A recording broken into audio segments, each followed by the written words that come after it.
ఒకరోజు సింహం అడవిలో తిరుగుతుండగా తోడేలుతో నక్క మాట్లాడుతున్న మాటలు విన్నది. ఏటైనా ఆటైనా కొన్ని రోజులే, చివరికి ముసలితనంతో ఇంట్లో కూర్చోవడమే అన్న నక్క మాటలు విని సింహం భయంతో దిగులుగా గుహలోనే ఉండిపోయింది. ఇతర జంతువులు తోడేలు, నక్క, కుందేలు, ఏనుగు వచ్చి కారణం అడిగితే సింహం నేనెప్పుడు ముసలితనానికి లోనవుతానోనని భయంగా ఉంది అని చెప్పింది.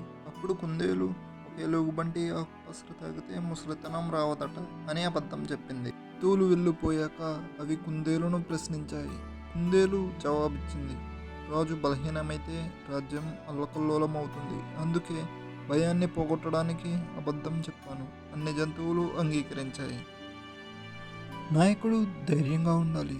అతని భయమే అందరిపై ప్రభావం చూపుతుంది. ఈ వీడియో మీకు నచ్చినట్లయితే లైక్ చేసి, షేర్ చేయండి. మరిన్ని వీడియోస్ కోసం మా ఛానల్ని సబ్స్క్రైబ్ చేయండి.